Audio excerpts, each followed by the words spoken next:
విక్రమార్కభేతాళ కథలలోని సాలబంజికల కథలు ఎపిసోడ్ 17 16వ ప్రతిమ చెప్పిన కథ. మరల ఒక శుభముహూర్తమున భోజభూపాలుడు సింహాసనం అధిష్ఠించుటకురాగా 16వ సోపానమునగల సాలభంజిక అతనిని వారించి, విక్రమార్కునికిగల వితరణగుణంబులు లేనివారు దేవేంద్రదత్తమగు ఈ సింహాసనం అధిష్ఠింపడానికి అర్హులుగారు. వింటాను అంటే విక్రమార్కుని వితరణగుణంబులు తెలివితేటలు తెలిపే ఒక కథ చెపుతాను వింటావా అని 16వ సోపానము మీదున్న ప్రతిమ అడగగా భోజభూపాలుడు సరే అనగా ఆ ప్రతిమ కథ చెప్పడం ఆరంభించెను.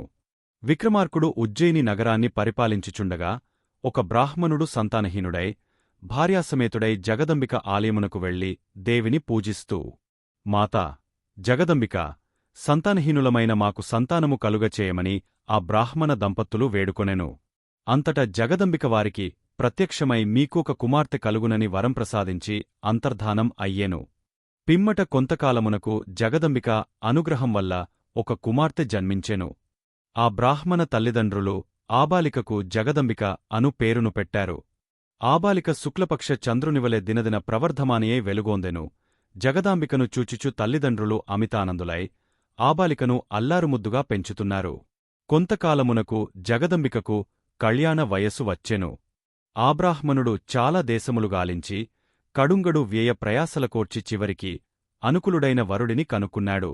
కాని అతని వద్ద వివాహం చేయుటకు సరిపోయేటంత ధనం తనవద్ద లేనందున తాను అన్వేషించి తెచ్చిన వరుడిని తన కుమార్తెను తోడ్కొని విక్రమార్కుని వద్దకు వెళ్లెను. విక్రమార్కుడు బ్రాహ్మణుడిని చూసి ఉచితాసనముపై కూర్చోమని చెప్పి ఆబాలికను దగ్గరకు పిలిచి, అత్యంత ప్రేమతో అమ్మా, నీకేమి కావాలో కోరుకొమని అనెను విక్రయార్కుడు.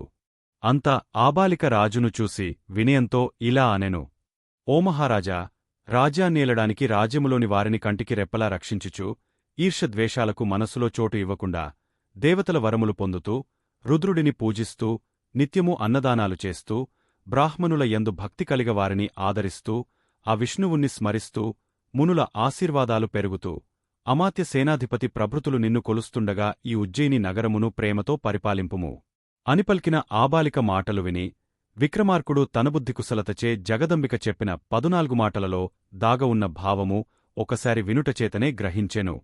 ఓ రాజా, ఈ వరుడితో తన వివాహము చేయమని అని ఆబాలిక విక్రమార్కుడిని అడిగెను. విక్రమార్కుడు ఆమె బుద్ధిచాతుర్యమునకు ఆనందించి ఆమెకు కొంత ధనమును ఇచ్చి వివాహము జరిపించేను. ఓభోజభూపాల, వింటివి కదా విక్రమరకుని గుణములు. ఇట్టి దానస్వభానము నీకు కలదా? లేదు కదా. కావున దేవేంద్రదత్తమగు నీసింహాసనమును నీవధిష్ఠింపదగదు. తిరిగె వెళ్లిపోనిన సాలభంజిక మాటలకు భోజభూపాలుడు సిగ్గుపడి నాటి శుభముహూర్త అతిక్రమించినందున అంతఃపురానికి వెళ్లిపోయెను.